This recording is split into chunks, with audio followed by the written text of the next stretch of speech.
അസ്സലാമു അലൈക്കും അല്ലാഹുമ്മ സ്വല്ലി അലാ സയ്യിദിനാ മുഹമ്മദിൻ വഅലാ ആലിഹി വസഹ്ബിഹി വസല്ലം.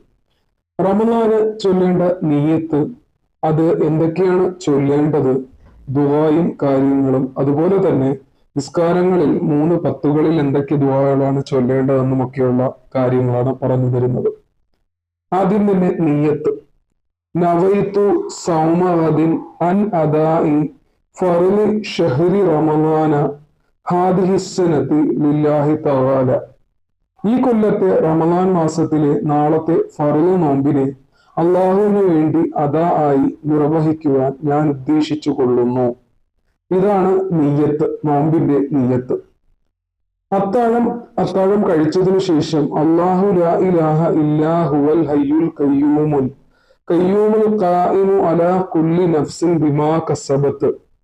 അള്ളാഹു അവനല്ലാതെ ആരാധ്യനില്ല, അവൻ ജീവനോടെ എന്നെന്നും നിലനിൽക്കുന്നവനാണ്. ഓരോ ശരീരത്തിനും അത് നിർവഹിക്കുന്ന കർമ്മങ്ങൾ അനുസരിച്ച് പ്രതിഫലം കൊടുക്കാൻ കഴിയുന്നവനുമാണ്. അപ്പോൾ ഒരുപാട് പേർക്ക് ഇതൊക്കെ അറിയാമായിരിക്കും, അറിഞ്ഞുകൂടാത്തവർക്ക് വേണ്ടിയിട്ടാണ് പറഞ്ഞു തരുന്നത്.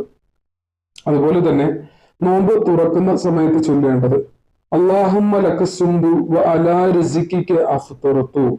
അള്ളാഹുവെ, നിനക്ക് വേണ്ടി ഞാൻ നോമ്പ് നോറ്റു, നീ നൽകിയ ആഹാരം കൊണ്ട് ഞാൻ നോമ്പ് തുറക്കുകയും ചെയ്തു.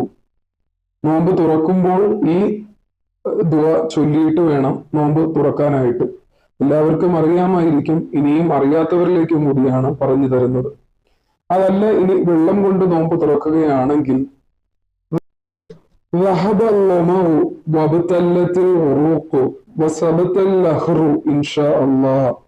ദാഹം പോയി, ഞരമ്പുകൾ നനഞ്ഞു, അള്ളാഹു ഉദ്ദേശിച്ചാൽ പ്രതിഫലം ഉറയ്ക്കുകയും ചെയ്തു. വെള്ളം കൊണ്ടാണ് നോമ്പ് തുറക്കുന്നതെങ്കിൽ ഇത് പറയുന്നത് വലിയ പ്രത്യേകതയുണ്ട് അതിന്. റമളാൻ മുഴുവനും ചൊല്ലേണ്ടത്, അതായത് 30 ദിവസവും മുടങ്ങാതെ ചൊല്ലേണ്ടത് അഷ്ഹദു അൻ ലാ ഇലാഹ ഇല്ലല്ലാഹു വഅസ്തഗ്ഫിറുല്ലാഹ അസ്അലുൽ ജന്ന വഅഊദു ബിക മിനൻ നാർ. അല്ലാഹു അല്ലാതെ ഇലാഹില്ലെന്ന് ഞാൻ സാക്ഷ്യം വഹിക്കുന്നു, അള്ളാഹുവിനോട് ഞാൻ പാപമോചനം തേടുകയും ചെയ്യുന്നു, അവനോട് സ്വർഗം ചോദിക്കുകയും നരകത്തിൽ നിന്ന് കാവൽ തേടുകയും ചെയ്യുന്നു. എപ്പോഴും നമ്മൾ റമളാൻ മാസത്തിൽ ഇസ്തിഗ്ഫാറാണ് വർദ്ധിപ്പിക്കേണ്ടത്. ഇസ്തിഗ്ഫാറും അതോടൊപ്പം തന്നെ ഈ ഒരു ദുആയും വർദ്ധിപ്പിക്കുക. തീർച്ചയായിട്ടും അള്ളാഹു നരകത്തിൽ നിന്ന് അള്ളാഹു നമുക്ക് എല്ലാവർക്കും മോചനം നൽകി അനുഗ്രഹിക്കട്ടെ. അതുപോലെ 1-ാമത്തെ പത്തിൽ ചൊല്ലേണ്ടത് അല്ലാഹുമ്മ ഇർഹംനി യാ അർഹമർ റാഹിമീൻ. ഏറ്റവും കൂടുതൽ അനുഗ്രഹം ചൊരിയുന്ന അള്ളാഹുവേ, നീ എനിക്ക് അനുഗ്രഹം ചൊരിയണമേ.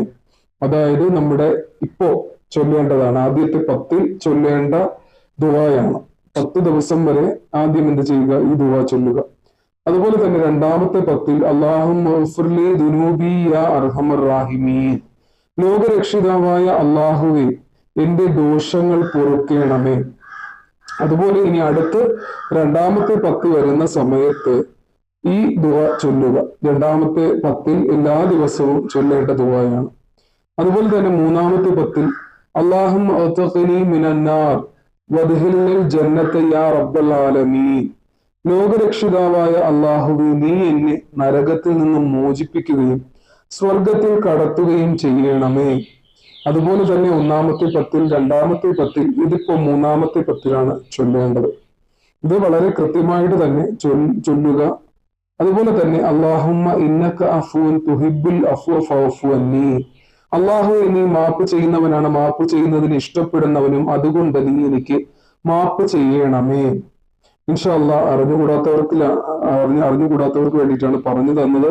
എല്ലാവർക്കും മനസ്സിലായി കാണുമെന്ന് കരുതുന്നു. ഇതുപോലെ വളരെ കൃത്യമായിട്ട് കാര്യങ്ങൾ നിയത്തും എല്ലാം ചെയ്യുക. ഇൻഷാ അല്ലാഹ് വീണ്ടും പുതിയ ഒരു അറിവുമായിട്ട് കാണാം. അസ്സലാമു അലൈക്കും.